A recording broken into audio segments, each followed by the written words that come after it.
Hi, it's John Murphy here again from the Winning Teams podcast. And our guest today on the podcast is a really interesting guy from living in LA, is Jonathan George, who also goes by the great title of the Human Hitmaker. And the reason that he is called that is because he's been involved in the music business and has been, part of his work has been about developing future hit makers. So that's where it came from. But also Jonathan works in the corporate market. And this podcast is really for anyone who's looking to make that significant shift in terms of their own mindset and their own self-belief and stepping into a role that they really need to step into. So what Jonathan is talking about is the things that hold us back from being what we can be, really understanding, what is the superpower that we all have, and we all have that superpower within it. And then how do you bring that superpower to the fore and make sure that you stay with it. But he also talks about what you do on a daily basis to make sure that you're fulfilling your dream, and also that you're doing all that you can to remove the roadblocks that really kind of get in the way of us achieving what we have the potential to achieve. So Jonathan's a really interesting guy, a very interesting backstory, which he explains in the podcast, and where he really faced significant adversity, and really, really significant adversity at a young age, and how he's been able to pivot that. So for anyone who really is looking to make that step change into believing in themselves and believing that there is a lot more within themselves to achieve, then this is really well worth listening to.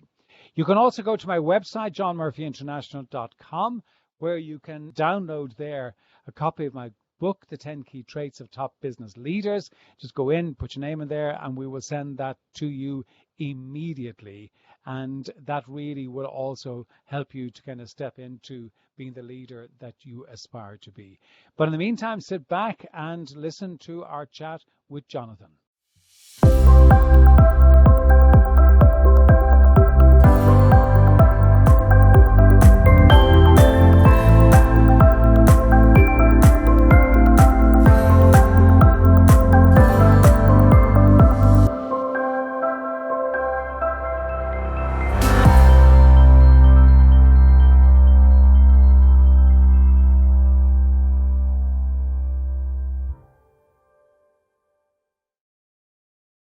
So, Jonathan, welcome to the Winning Teams podcast, all the way from LA, different time zone to me, but it's great to talk to you.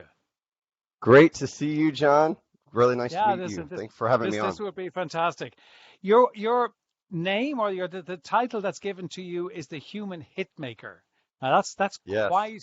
quite a title and branding to go with you. You might just explain exactly what's behind that and what the rationale, or how you ended up getting that. Well, here in the entertainment industry, I've been creating rock stars in the entertainment industry for 20 years. And so really incredible to see everybody's like, how do you make these young superstars, And because you're taking talent that's what most would think mediocre or, ordinary, average, and you're making them be superstars. And it's because of my ability to really see people's full potential, and then how to be able to pull that out of them and then cultivate it into greatness. So, if all my, all the people I work with, friends, whatever, that's Jonathan's the human hit maker, and it's because, and I truly, it's, to me, we were kind of talking before starting all of this, it's just being able to see people for really who they are, what their full potential is, and because we all have it. And if we can shine a spotlight on that greatness rather than all the things that we're not, man, we all have we have these super potentials that are just incredible.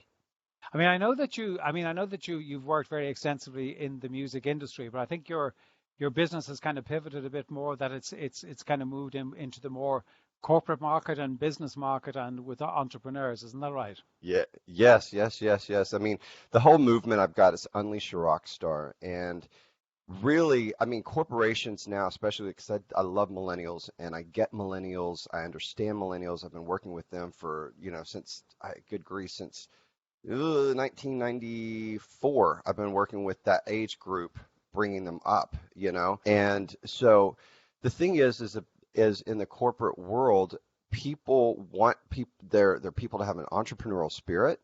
They want them to rise up and be really great in their, not, they don't want, who wants to be stifled? You want a team that is a bunch of incredible entrepreneurial mindsets that are stepping up to the plate, that they feel like they're part of a vision, just like what's your background right there. It's vision, it's mission. And, people want to feel like they're part of something. Millennials, everybody gets down on millennials and wants to, stick their finger on their head and say, oh, you're this bad, this, and this. And I just don't see that. I think of them as the most educated. They're more heart-centered. They're purpose-driven, and they want to be a part of something. They want to feel like they matter. They want to feel like they've been seen and they've been heard. And so, if you can build a company, build a team around, making sure that that's what leadership is, right? Who am I to tell you what this is, right? But building a team that really sees its players. It's really interesting. Simon Fuller, who created, Spice Girls, American Idol. I built a group for him for 4.5 years, and I realized at that time that it is your team has to work together as a team, but each player has to stand up and be a rock star in their own light. Because if you're not standing up and being a superstar, then the team is going to suffer. It will never reach its full potential. And the other players have to support that. When that person is shining, you're supporting it, right? And that person can't be a superstar without the team being there. So, my thing is making sure that everybody stands up and reaches their full potential within a group. Yeah, I think it's really interesting what you're saying there, because I do a lot of work with teams, and one of the things, and you touched on there with millennials, is that one of the problems, and I think many times why sometimes millennials get criticized, and I agree with you kind of unfairly, is that they are not engaged. They are not being engaged in the organization in terms of the vision. It becomes a very transactional relationship where they turn up and they get paid, and that's kind of it. And I think the problem is they're looking for engagement because they're looking to belong to something that matters, that they can contribute to. But I think many times the problem is they're managed by people who don't understand that. And I think 100%. that's where the problem arises. But you're talking about the music industry, and and one of the things that in order to be successful is actually dealing with setbacks, because it isn't a kind of a straight arc all the way up to success. There are humps and bumps along the way. And you certainly did kind of, have your own share of suffering of that, because I think in your mid-20s, where you'd won the Ed McMahon show or whatever it was called, which is kind of the equivalent of, so it's the equivalent of America's Got Talent or, X Factor, whatever it might be at that time. But, you came along, you won that, you're waiting for the big deal, and then suddenly the whole thing comes crashing around you because they discovered you were gay. I mean, that must have been so difficult at that age, at that young age, to actually deal with, first of all, the success of and the excitement of getting it, but then seeing it being just taken away from you just for being who you are. Yeah, John, how did you deal with that? Yeah, it was a very difficult time. I'm somebody who's a positive person, so I always think of the, gratitude. I was thankful for having the opportunity, meeting all the amazing people, all these things. So my brain always thinks on the gratitude side of things. So I'm always on the positive side. So, even through this situation. So what happened was I won, and I had a record deal on the table. And, this was 2000. And so everybody's like, that was a deal? Yeah, back in 2000, that was a huge deal. And I literally was at a position where, this was like the highlight. This is why I moved to Los Angeles, was to do my music career, but that's when Google came out. They Googled my name. They found out that I was gay. And I literally I can remember, the call. And they retracted that contract. And I just sat there, and I just was so upset. It was because my entire life, my dad's a pastor, so the spiritual abuse that I received growing up and it wasn't intentional spiritual abuse. It was just, I was told that I couldn't go to heaven. That's what all you work your whole life for, is to make sure you get to go to heaven. I could never fulfill my dreams. I could never be blessed. And to carry that kind of weight, for that, it's just, you're not good enough. You're not good enough. And I felt like I could never be good enough. And the bullying you receive as a kid, and it all just kind of came surfacing up. And my team, my management tried to get me married to one of my best friends, Right. and so it was, and the story is really incredible. The girl that I was supposed to get married to actually, 3.5 years ago helped change my life in other directions. You know what I mean? Like, just changed my whole direction of my path in my life. But she, and I was just like, I'm not going to lie. If I can't be authentically me, then I'm not going to do this. I'm not going to lie to the world, because I will be the most unhappy person. And I thank God to have the sense at that age and to understand. So I just said no. And that's when I became a coach. And that's when I said, I was going to Right. help people rock the person that they already were inside, rather than trying to change them and make them something different than what they were. Instead, I was going to pull out, again, become the human hit maker to help people really become hits at who they were. And, rather than trying to change them and make them something different. And that is where my passion has come from. That is where my fire is. And, because it pisses me off, to be quite honest. And Right, yeah. the, But I mean, the, I the, think it's extraordinary that you had the maturity at that age, because that must have seemed like the end of the world to you. You had the oh yeah. maturity at that age to actually turn it around into something positive, and to go from that to do what you are doing in terms of helping people really transform is quite significant. I'm curious when you talk about the process you go through to get somebody who is not believing in themselves, who only sees their flaws, who only sees their weaknesses. How do you transform them to kind of begin to see as you say, kind of the kind of the real hit maker within them? But how do you get them to do that and then sustain it? Yes. So here's the thing. I think it's really funny, because there's kind of a layering effect that has to happen. Number one, I'm kind of bossy and pushy. I don't let people get by with feeling down on themselves. I just don't allow it. You know what I mean? Because it's like, I see this amazing person, I see this amazing thing in you. And I think when you have somebody who says, "Oh my God, John, you are amazing at this," and you sit there and go, "Oh, I am. I really am good at this." You know what I mean? And when you shine that spotlight, it's really incredible how people see that in a very bright way. And so we just turn that dialogue up. We turn it up, and they just really start embracing what they're great at. And we also talk about the weaknesses. Listen, you're weak in these areas, so we're not going to showcase these. We need to work on these.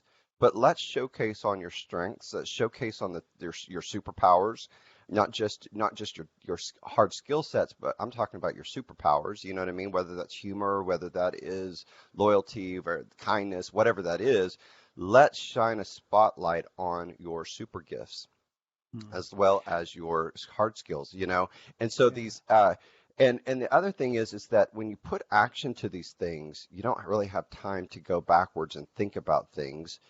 You push through. You keep showing up, because you've already committed. So it's like, get up there and do it. You don't really have a choice. You can either sink or you can swim. So what are you going to do? Okay, you're going to fly. Perfect. Let's go. You know what I mean? And Yeah. so I think when people are prepared, it really makes a world of difference. Yeah, I mean it's because I find very often, not very often, every now and again when coaching somebody, and what actually can come out is that they may well be in a role that they're successful at.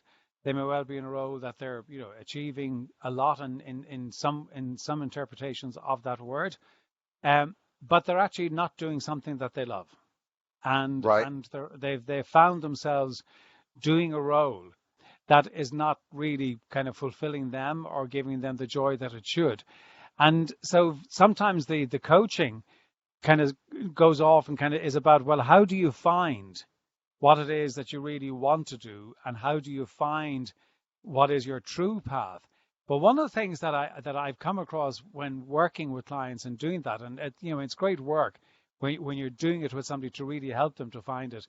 But very often the challenge is that when you're talking with them, it's fine. But when they go back into their own environment and they talk about taking a career change or, a lifestyle change or whatever it might be, it's their environment. Very often their environment is saying, you're insane. You shouldn't be doing that. And the doubts begin to creep in. And I'm just wondering, how do you prepare somebody to be resilient at that time? Well, I'll tell you this right now. It is the most important thing in the planet to have a coach. If you want to be exceptional at anything that you in this life, you've got to have a coach. You've got to have accountability. You've got to have someone who's pushing you. I'm somebody who really, I never needed a coach. I mean, I had so much drive. I do have so much drive, but man, did it switch and change. Here I am. I'm like, everybody needs a coach, and I didn't have a coach. You know what I mean? I was like the coach. And 3.5 years ago, that changed for me. And I'm just tell you what, my whole life has changed and shifted because of having a coach and having multiple coaches in different areas and realizing how important it is. I mean, I've invested over 100,000 in the past 3 years in having teams and coaches to work with. And it's been an astronomical, amazing thing, breakthroughs, What would you say that were the significant shifts that coaching enabled you to take? Because at the end of the day, it's not the coach who does it to you. You actually, you've got to actually make the change yourself. But if you think about those pivot points, what do you think those pivot points were that really kind of made the difference to you? Well, it's crazy because, even like for me to talk about my story freely and to be able to make it make sense to me and to the world and, whatever. I mean, here I create people's stories every day, these kids that you see, these people that you see on film and TV. But what happens is that we're all so close to our own stuff. We're too emotionally attached to it. We see it in a very different lens than what somebody else sees it through. And we concentrate on our, the things that created fears in us or, hurt or whatever. And it's just amazing when you have somebody else that's a coach that is like, Jonathan, you're focusing on the wrong thing. You know what I mean? Or they see potential in you that you don't even see in yourself. And it's just amazing. The smallest of shifts that have come from being coached that were like, you know what I mean? It's like, oh my God, are you kidding me? This is what was holding me back this whole time, and here I was a very successful entrepreneur in the music business, but yet I was hitting glass ceilings and had no idea that it was fear that was holding me back. And I kept, my team, I was like, man, we just keep hitting these ceilings. I feel like I see the other side, but I'm hitting the ceiling. What's going on? And I realized it was fear. It was fear of judgment. Because I was so judged my entire life. I was so fearful of the judgment of being successful. And I was my biggest judge.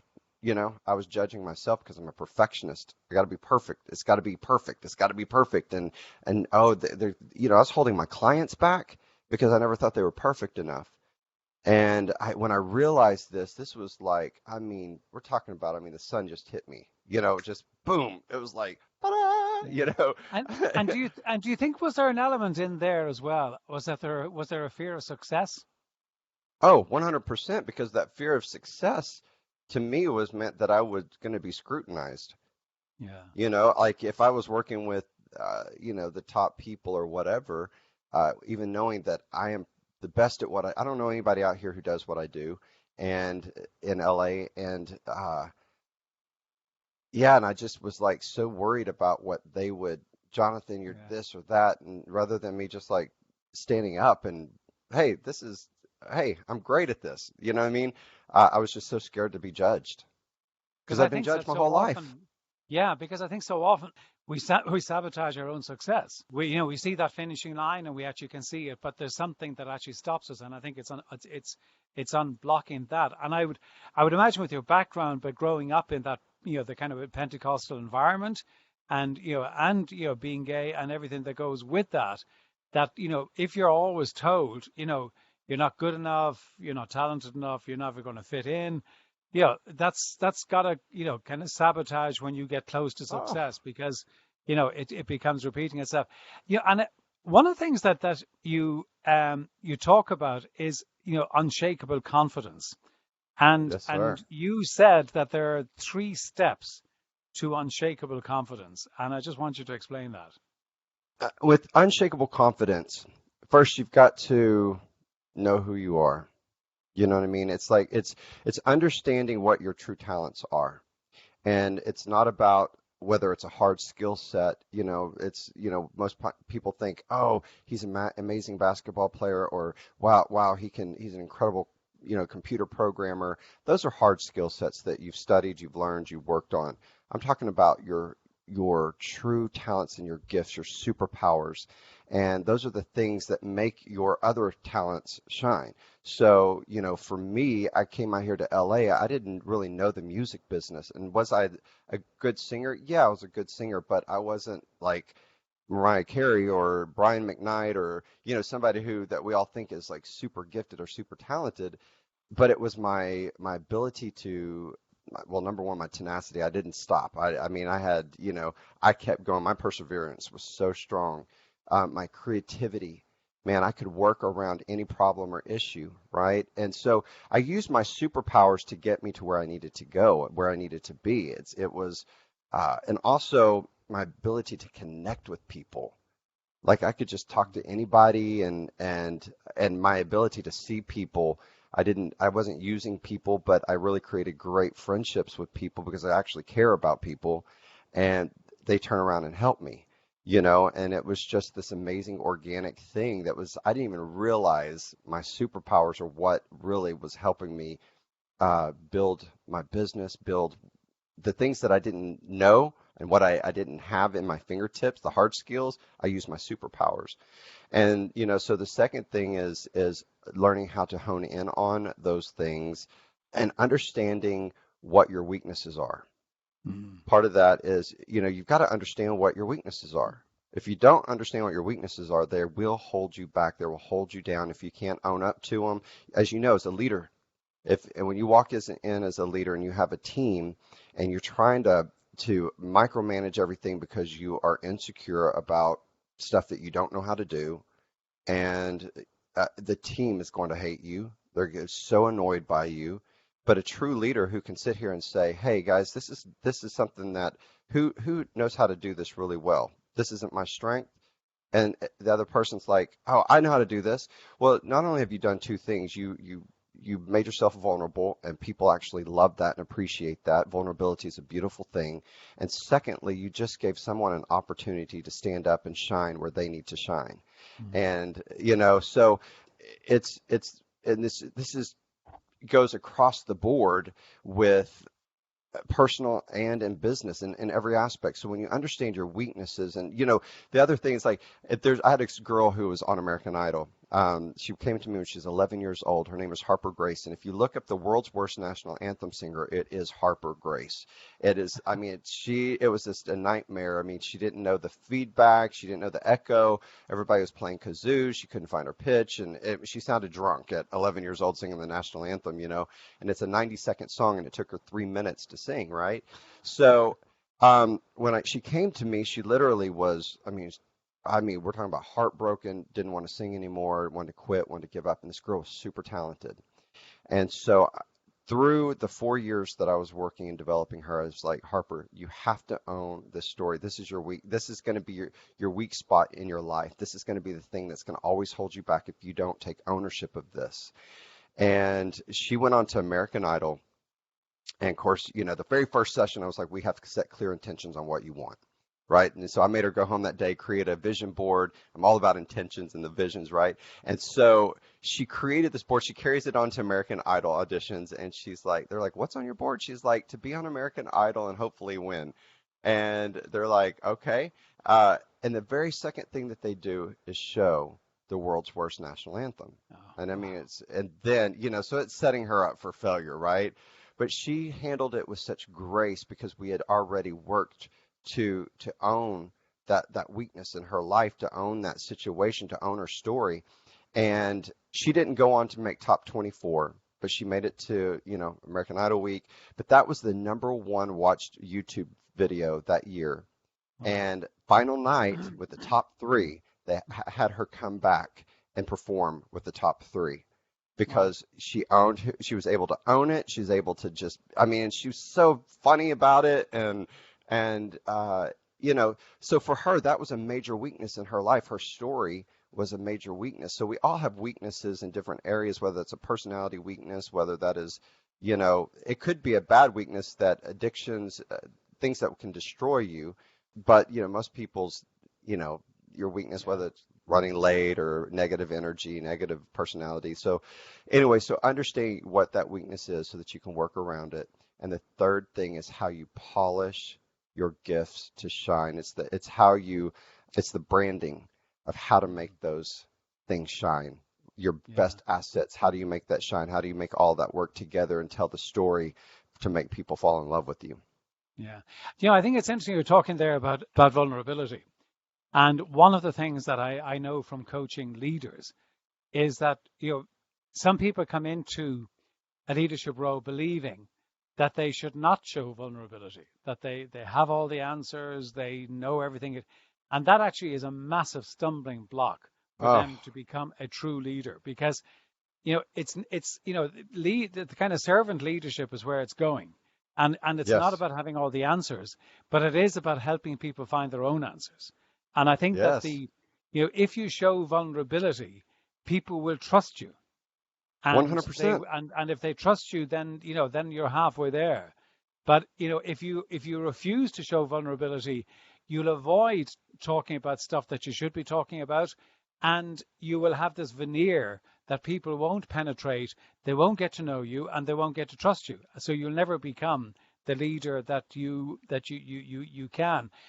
It's interesting you talk about the music industry, and I know also that you do a lot of work in the corporate world, and you're talking about, going to Nike and Amazon and companies like that. Do you see a big difference? Do you find that it's a big shift in terms of your messaging to the music to into that corporate world? Because from the outside in, people would see it as being very different. And I'm just wondering, when you're actually doing the work, is it all that different? It's absolutely the same. Mm. It's incredible. With the music side, of course, we're working on, the music, writing the music, developing the music, creating the music, creating the stage shows, creating all the, the shiny lights around it. But in the corporate world, it is the same. We're building people, and it's a mindset. Number one, it's just a huge mindset. And I don't care who you are. It's really amazing when I'm working with people. I'm working I just got back from Costa Rica doing a 5-day workshop there. It's amazing to me. It doesn't matter what age people are. People don't know their gifts. They don't know how to show up in the world. And when you can shine a light on that for people and help them understand that and take them through things to get their own answers, I mean, we're talking about major breakthroughs for people. People are just crying and snot running out their noses, like going, "Oh my God, I never knew this about myself." And it's just unbelievably amazing to help people tap into their talents and abilities and gifts. And then on top of that, be able to realize their purpose. You know what I mean? Like, what is their heart calling them to do? What is it that you really, and you were saying a second ago about how a lot of people in the corporate world, they feel like they're not happy, they're not in a great place, but a lot of times it's because their mindset, they are, like for me in the music side, I've been helping people live their best life. It's just been in music, right? So now that because I was like, man, I want to help people on such different levels. Well, now that I've understood and changed my mindset and changed my perception, I moved over here and saw it this way. Now I'm making more money than I've ever made, and I'm more excited about it. I've got a friend he's head in Estee Lauder, and he's so stressed out. He's like, I don't know, I'm not really, this is just too much. And I said, listen, you are learning so much. You're being given an opportunity that nobody else has because they're acquiring all these companies. And I said, you're getting to be creative. You're getting to be able to help people. You're going to be able the things that you love to do. You're being able to do. And he was like, oh my God, I never thought about it that way. So, that was just a conversation we had last night. I was helping him through all that stuff, his mindset about it. And I guarantee you, he went to work today with a totally different mindset of like, oh my God, this is actually a dream job that I'm getting to have. Yeah, it's a lot of work, but I'm getting to do all the things that I love to do and I want to do. Because so we get so caught up in the work, in the negative stuff, rather than focusing on the positive points of what we're doing. And when you get to be creative and have a servant's heart and help people, who is not who I mean, you can find the best in that in any job, in any situation. As long as you got great leadership that's making you, creating a happy space for you. If I were to ask you, based on the experience you've had both, in the music industry and the corporate world, what do you see as being the number one thing that keeps people from kind of achieving their potential or fulfilling their potential? Is action, taking daily action, taking steps and being very intentional with what they want. And I'm guilty of probably doing things that really didn't serve me because of my insecurities, because of my fears, but what has kept me on a path going forward is taking daily action, taking steps to making things happen, whether they were the perfect thing or not. But it's led me to this point where I feel like I'm living my life completely on fire, 100% walking in my purpose and my greatness and my full potential. And, I know that I'm not reached my full potential, but I'm living what the full potential I have right now in me, you know what I mean, as I grow. And I think actually what you're saying is so true, because I know that, when I'm working, it is about getting into action, because we all can procrastinate. Oh, I need to kind of, build a plan. I need to build a project plan. I need to, do this before I start and all that. And listen, we're all guilty of it. But I would always say, listen, just start. Just get going and do something every single day. And that's why I think, I would always argue that I think in many cases the approach that corporations take when it comes to planning is flawed. And they don't break it down into meaningful action, because people tend to do it almost academically and then kind of find it difficult to translate that back to, well, what should I be doing today? And I think it is that prioritization, but just get into action, because, if you're in action, then, you're moving towards something. But if you're not doing anything and you're just thinking about it, or you're just, dreaming about it, that's all you're doing is dreaming. You're actually not doing something that I really think that is important. So I would fully agree with you. Before we wrap up, I want a couple of things I want to get to. But one of the things that I'm really interested in is that I read that you said that there are two simple things that you can implement right now to build your confidence. What are those two things? I'm not sure what that's referring to exactly, but I'll tell you the thing is understanding what your superpowers are. And I do have for your audience, it's a free download. They can just download it if they want to go in there and to discover what their superpowers are. That's fantastic. And I think that you're welcome. And so to me, if you are diving deep into the superpowers of who you are, oh my God, you know how to show up in any situation, even when you don't feel you don't feel confident, if you don't feel like, oh, this is the right thing. If you can show up in those superpowers, I mean, you think about it. I mean, we all love superpower. We love superhero movies, and it's because people have these superpowers about them, and it's because they know what they are. And you need to know what those things are. What is your greatest asset that you're going to walk into any situation and carry with you? And I will say the other thing is understanding your core values. What is it that you really, I got my master's practitioner's license in neurolinguistic program and life coaching in February. And, I wanted to take something outside of what I already knew and to see if something was going to expand me. And most of the stuff is already what I was teaching, but what broke me open was the core values. And it was so amazing to discover what my core values are and to understand with your 5 top core values, any relationship that you go into, any business that you go into, anything in your life, if it does not serve your 5 core values, you will not be happy. And it doesn't need to be 100% in there, but if it doesn't serve 80% of that, you will never be happy. And so when you know what those are, then it can help you make incredible decisions for everything that you do. And so I also have it's a download for, to discover. It's like 3-page little workbook. It's super easy to discover what those core values are, and it can help people. I mean, it just cracks you open. So really, that's fantastic, because I also think that, when you look at the core values, whether that's on an individual or on an organizational perspective, the core values in an organization perspective determine the culture of that organization. Yes. Assuming they're living to it. And I always kind of go back to the great Peter Drucker, who said, culture will eat strategy any day. And that's so true, because if you don't have the right culture, which is based on values, then, you can have all the finest strategy, but you won't actually achieve it. So I think that is so true. Listen, I've taken up more of your time, Jonathan, than I said I would. But before we go, I'd love to hear from you what I ask everybody else. One is a book that, has had a significant impact upon you and you would recommend. It's really incredible. For me, grew up in church. And, even though I'm not a religious person, I'm a very spiritual person. And the book, the Bible, has probably been one of my greatest teachers, because all the life lessons are in there. You know what I mean? Like just basic common sense things, and leadership, and passion and purpose. And, we think about what is passion, and people living a life that's passionate. You think about the passion of Christ, and passion, he gave his life for something he believed in. And it's like, how passionate are you about what you're doing?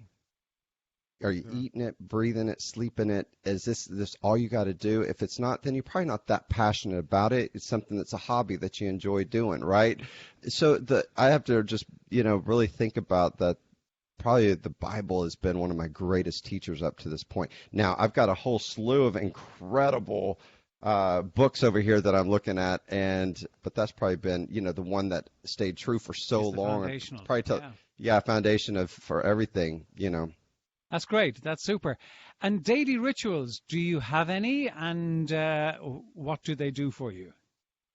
I don't know if you can see behind me. I have a huge wall that I created. It's called my intention wall, and I can move my Halo camera there. But it is my full intention wall there that I created, and I couldn't put just, people put up paper magazine stuff. I can't do all that, but so we had to make it, artistic. But I am a list maker, a to-do list person. Actions. I mean, I create my, every day, create those things. I have my quarterly rocks. I have each week before I start my week, I create, like on a Sunday, my weekly rocks, and those are 3 things that are substantial enough that it's going to take some time. And then I create my to-do lists. And, I make sure that I do it both in my business as well as my personal life. And those are probably like some of the biggest, because I'm all about, if you can take action, then, and my other thing is constantly being in a heart of gratitude.